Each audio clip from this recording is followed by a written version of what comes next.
السلام عليكم ورحمة الله وبركاته. كبجمتوت جالتمتوت أردفتوتا إسلامك تو بجرتو فياك سينكما بقى جراتني الشمار كفوني بقى ساعتي كان جيساني إيجا هرا قويا هرا كان منا إسلامك تو بيتي أرقمي تنجرا وبلتيكي يك آليف غاري نمنا كمالي جالت في كبجودا wannin asirratti argamuu fi danda'immoo samoonuma kana keessa gammachuu wayii qabdi. Haa ta'u sa'aatii kana keessa sa'aatiin gammachuu ta'uu dhiisuun ni mala. Garuu immoo galata namaallee dhoksuun hin ta'u. Akkasuma waanuma keessa jirantu gaariidha waan ta'eef akkasittiin mana siitti argamee tan hin jira jechuudha. Islaamik tuubii bareedduu koo jajjabeen talaa hubattuu koo baga rabbiin bakka kanaan si ga'ee kan ta'abii keetii argatte bakka kana geessee ammallee inshaallah gara fuulduraatti waanuma gaggaarii akka hojjettee saba kee gammachiiftee diinii keetiif dhaabbattee barnoota barsiistee bakka guddaa geessee namnillee sirraa baratee kan si galateeffatu abdiin qaba jechuudha. Kanaaf waan tokko tokko islaamik tuubii jechuun wallaahi ibsuudhaaf jechuudhaan rakkisaan jechuun jiramti al tokko tokko nama tokko tokko dandeessee kan ittiin ibsine jechuudha. Kanaaf mucaan kun bakka mucaa amala qabeettii suutumee kan yaani haasoftee in argitu iyyuu jechuudha shiidha haasa'u. Kanaaf namni akkasii kun jabeeffamuutii qaba. Gara fuulduraatti cunqurfamuu qaba. Gobaziidha akkasumallee barnoota diinii akkasuma huruufaa aliif irraa kaastee barsiistii. Meeqaatamii keenyatu immoo quraanni huruufaa kun nu rakkisaa. Namni amma suuta jedhee jala taa'ee dhaggeeffatee akkasiinitti qaraasistutti jala taa'ee dhaggeeffatee jechuudha. Wallaahi dhugaan isinitti himaa inuma barata jedhee abdii qaba. Meebii eddeen itti baratan guutuu danda'a. Iimoorra jira, waastaappiin jira, zoomii jira, waa danuu jira kan irraa waa baratan. Hattaa tiiktookarrallee bakka tokko tokkotti maraachaa ta'u malee bakka tokko tokkotti horuuf akka gaariitti kan baratamutu jira jechuudha. Eessayyuu dhaqxee barachuu hin dandeessa. Garuu nutiin kuni warra sababa yuutuubii kanaa jecha akka mataa kiyyaatti yoon kaase waa hedduu isaa dhabeetanii jira waa'ee barnootaarraa jechuudha. Kanaaf sa'aatiin keenya silayyuu kan itti nuti dabarsaa jirru asuma irratti yuutuubuma irratti jechuudha. Kanaafuu bakka sanammoo yeroo geenye yoo xiqqoosiisa kanneen teenye dhaggeeffannee irraa barannee harfii takka takkaan irraa barannee qara'uu dhiisaatii qaraasisuu dhiisaatii dhaggeeffachuun hammamiif hammam akka ajirii qabu hundi keessanuu ni beektu jedheetanii yaada jechuudha. Garuu nutiin kun immoo wallaahi anumarraa jalqabee yeroo bakka waan tokko fakkeenyaaf tiiktookuma irraa adeemnu yeroo oluma deemaadha inni yoo fakkeenyaaf waan gaarii ta'e irra dhaabbannee dhaggeeffannu yaa subhaanallah rabbi amrii jabaatee nuuf laaffisu yaa obboleeyyan kiyya wallaahi halaaka guddaa isaa keessa jirra. Yeroo wannan taane ta'e arraba yoo ta'e kolfa yoo ta'e siyaasa yoo ta'e qeeqa yoo ta'e nama cabsuu nama arrabsuu yoo ta'e immoo irra dhaabannee isa kanneen irra dhaabbannee dhaggeeffanna jechaadha. Kun immoo miidhaa guddaa isaan irraan ga'atii jira. Miidiyaan kun aaduu qara lamaati akkuma jedhamu ni muramta miidiyaa kanarratti jechuudha. Yookiin isa sitti fayyadama yookiin sitti fayyadama lama keessaa tokko jechuudha. Itti fayyadamuu dhiisii inni sitti fayyadamuu dhiisii irra darbee wallaahi harkaaniyyuu deebisnee jechuudha balaa ofirraa fidaara jirra jechuudha.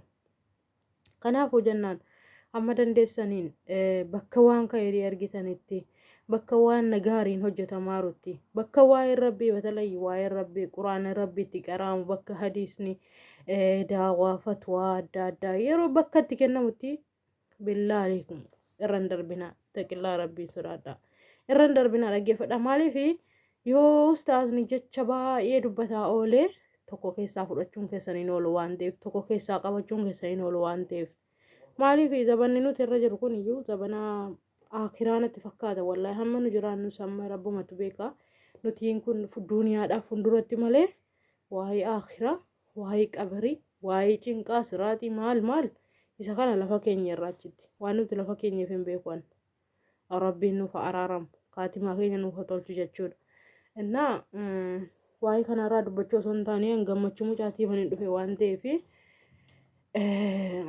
baga gammadden siin jedha jajjabeessaanii jechuu barbaadeetanii kanumaa walitti qabeetan nama huruufa barsiisaa jiru harfii barsiisaa jirti jechuudha. Yoo immoo kana caala jajjabeessitanii koomantii gaarii keessanii fi ilaaltanii fi sheer gootanii fi jechuudha.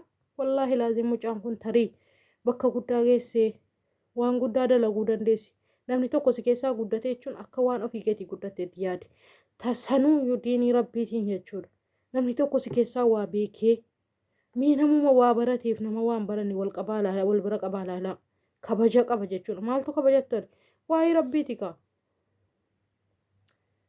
Waa'ee rabbiitu kabajatti hore jechuudha.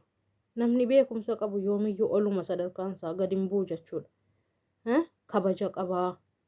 Rabbitti isa kabaje waa'ee rabbiitiin jechuudha. Kanaafuu jennaan wallaahi laazimii isiniin jedha waan khayrii irratti tattaaffadhaa quraana rabbii baradhaa maanaa salaataa baradhaa meeqaatamii keenya salaatuma nuti salaannu kana keessatti iyyuu waa meeqa yaadaa akka barbaannetti jechuudha. Wallaahi kanaafuu jennaan yaa ummata kiyya yaa ummata qaalii yaa ummata jaalalaa yaa ummata kabajaa amantaa keessan irratti jabaadhaa amantaa keessan jabeeffadhaa. Wanni biraa wanna biraati.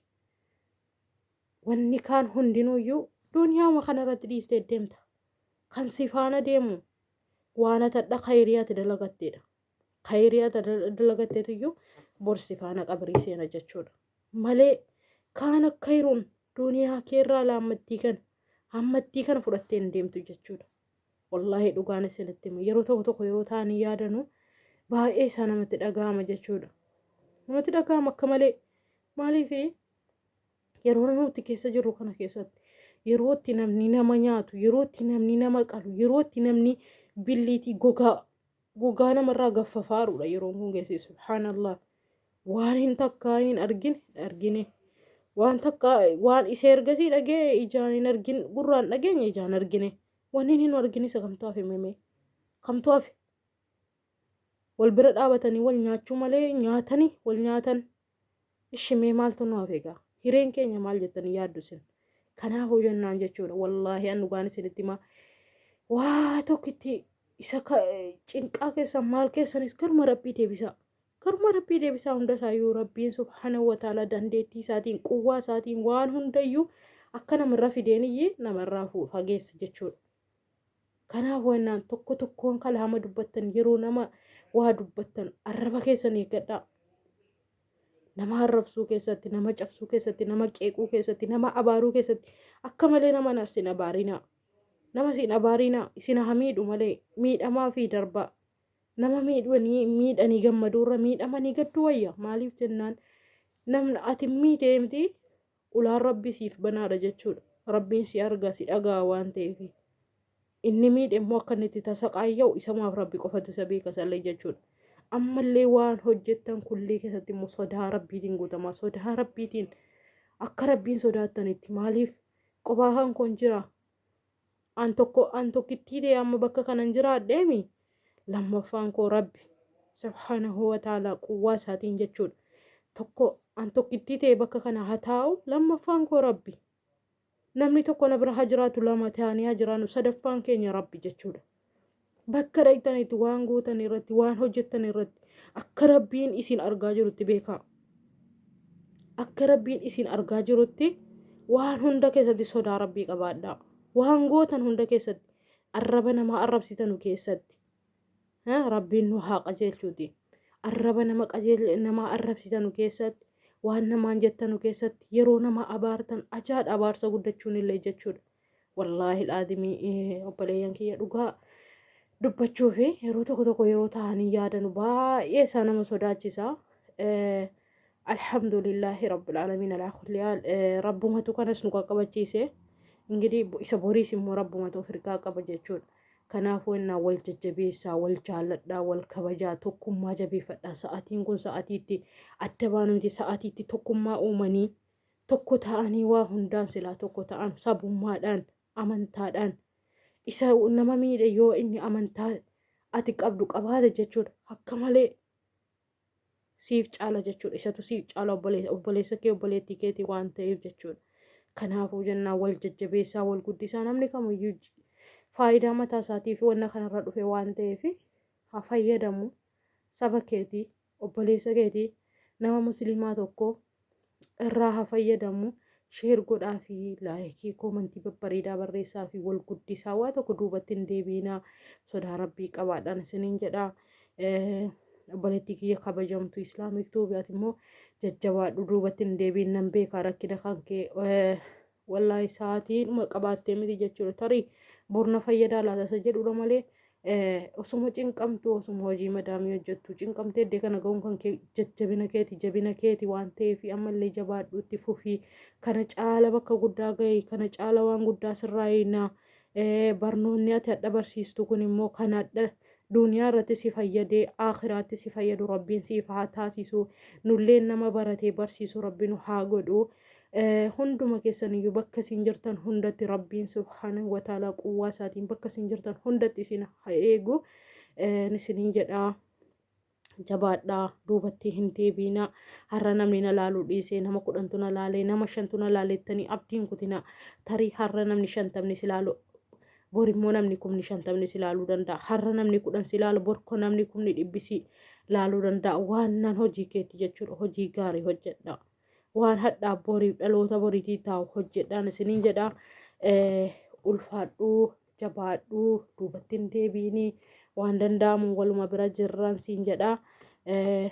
Kennaallee sii fideen ture amma wanaatti nan dagadhe kennaadha kuni kennaa kana narraallee fudhadhu kun qaayidatu nooraaniyyi kun quraana juuza 30 kanaafuu kunillee akkasuma quraana juuza 30 wanni quraana rabbii caalee hin jiru. Baradhu irraa barsiisi siin jedha inshallah miseejiidhaan si erga yoo rabbi jedhe eeggadhu siin jedha. Innaa akkasini isiniin jedha obboleeyyan kiyyaa kabajamaa ulfaadhaa itti dheeressuu iyyuunillee nagaatti turaan isiniin jedha inshallah viidiyoo biraatiin hanga walitti deebinutti inshallah mee du'aa hinuufis godhaati akka nagaadhaan walitti deebinu nagaadhaan jiraadhaan isiniin jedha. Assalaamu alaykum wa rahmatullahi wa barakaatuh.